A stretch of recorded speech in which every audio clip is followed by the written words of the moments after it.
So yun, ang nakita ko natin dito is LPU Davao or Lyceum of the Philippines University. So ito siya ano, township, means merong ano siya, grow your business with us. For leasing, inquiries, contact Marian. So yun no, Casamira Towers by Cebuland Masters itong ano no, LPU Davao township dito. So ibig sabihin pala ang dami ng ano no, mga proyekto ng ano dito ng Cebuland Master. So for example, pangalanan natin yung Cebuland Master project dito, yung Davao Global Township na 23 hectares. Tapos yung ano, Paragon Davao by Cebuland Master ulit. Tapos ito siya, LPU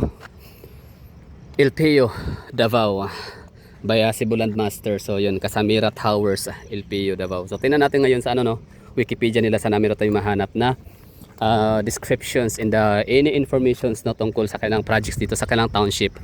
Di ba kapag sinabing township is ano, yung may shopping mall or lifestyle mall, merong residential, condominiums, hotels, may eskwelahan, hospital, mga di ba? So yun ang mga ano, may mga park.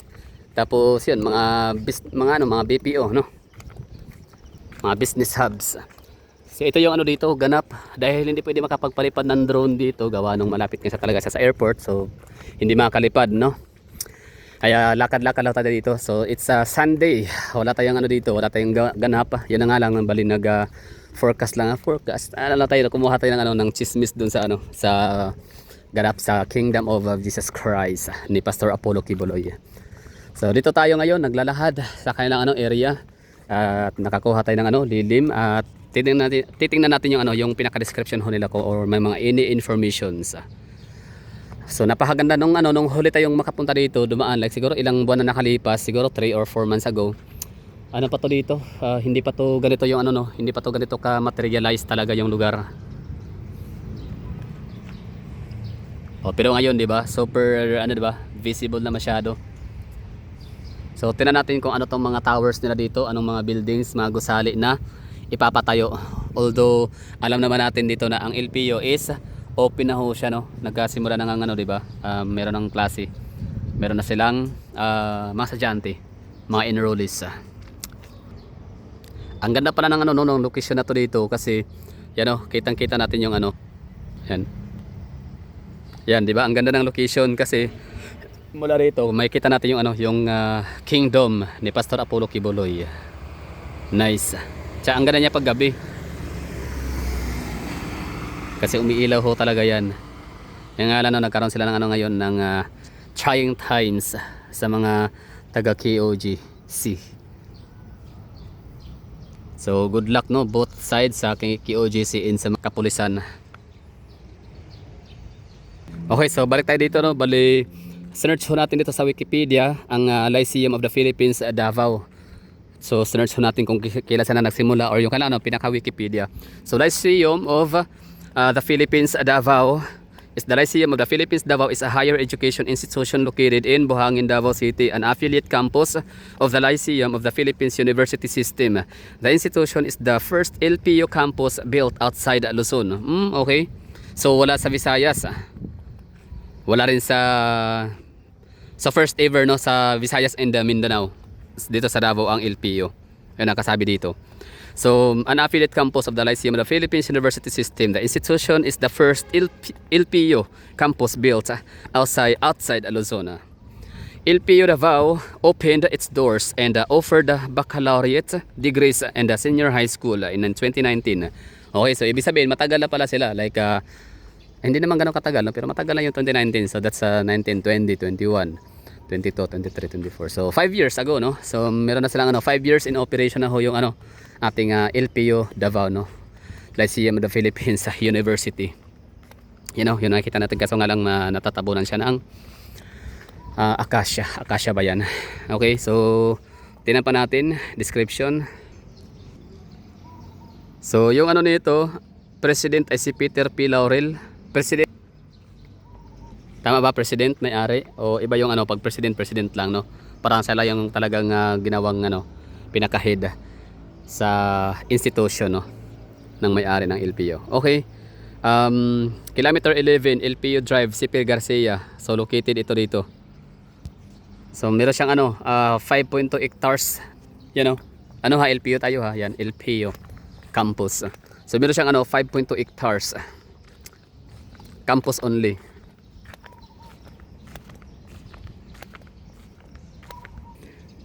Parang naalala ko lang itong lugar to dati, parang Sun City to rito, 'di ba? Tama, Sun City. Maraming mga nagja-jogging dito, tapos yan iba dito nag-aaral mag ano no, mag-driving. Ginagawang ano to dito. Road test no. Okay, so basahin pa ulit natin, tuloy. Okay, so let's go to history. In March 2017, Lyceum of the Philippines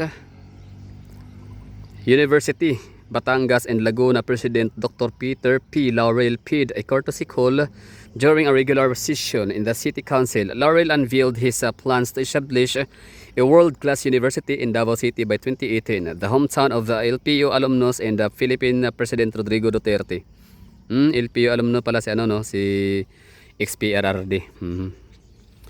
Tapos on May 28, 2018, LPU and Cebuland Master Incorporated inked a deal to develop a university town in a 17-hectare property near Davao International Airport. The LPU Town Center will feature a convention center. Yun, no? So, convention center, hotel, condominium units, restaurants, and other business establishments aside from the university buildings. So ilang ano yun hectare? So 17 hectare no. So hindi siya ganoon kaliit, tama lang. So mas malaki pa siya di hamak kumpara kay Davao Park District sa Mega World sa may SM Lanang no, sa may Dako Daw Loop. Yes. So 11 hectares si Davao Park District sa Dako Daw Loop sa may Lanang, at ito naman siya ay 17 hectares, so di hamak na mas malaki. At konti, maliit din siya ng konti kumpara kay 22 hectares na or 23 hectares na si Ashuela Cove, and 23 hectares naman na ni Davao Global Township. So dito sa Davao City meron tayong tatlong township dito. So ano ba 'yon? Ito na nga, bali LPU by Cebuland Master, Davao Global Township, and Ashuela Cove. Tama ba? So no, 'yun pa lang so far ang natin dito. Township sa Davao. So township 'yan nga, as I've said kanina, na eskwelahan, hospital, business offices, mga businesses no. Tapos hospitals, eskwelahan, condominiums, hotels, at kung ano pa, parks no. And on May 2018, LPU and Cebuland Master Incorporated inked. So saan na tayo dito? So yun na nga, hotel, condominium, units, restaurants, and other business establishments aside from the university buildings.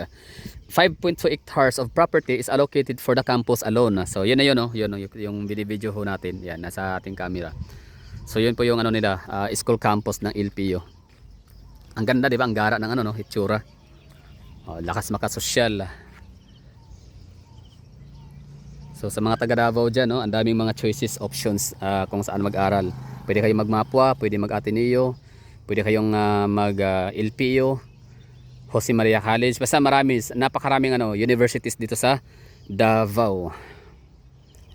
LPU Davao held at a ceremonial topping off a ceremony of the Jose P. Laurel or GPL and Sotero H. Laurel SHL building in October 19, 2018. LPU Davao opened on June 29 while classes started July 2019 for senior high school, junior college, and in August 2019 naman for college. The first commencement exercise of senior high school department was live streamed on August 14, 2021. So congratulations sa mga first graduate ho dito. Mga first na nag-step up first commencement. Sang galing. So talagang kayo yung breaking point no. And the ceremony trended on social media as netizens commended the institution's creativity to deliver a memorable graduation to students amid the COVID-19 pandemic. So ilang, bali dito naman tingnan natin yung yung mga mga high-rise buildings na ipapatayo dito sa LPU area no, by Cebuland Master. So ito na nga, meron tayong nakita Casamira Towers.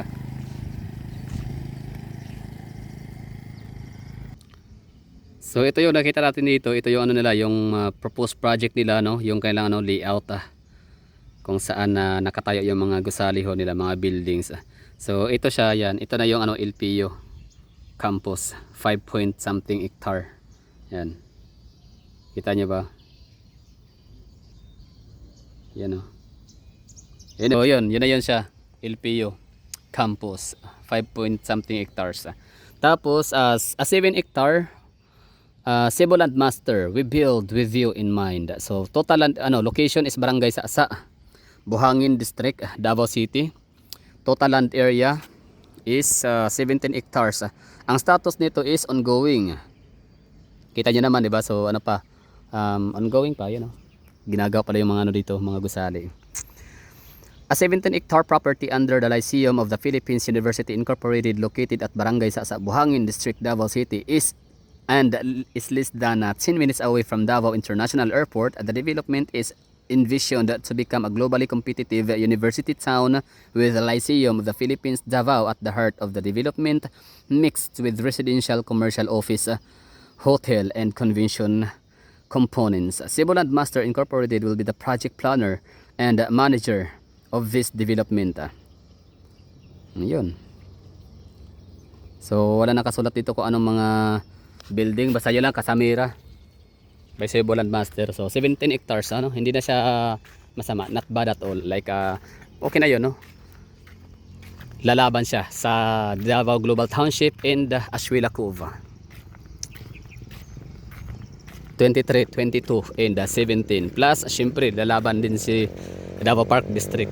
Maliit man yung kay kay Mega World na hectare, 11 hectares lang siya, pero at least nasa talaga siya, gilid din siya ni SMDCI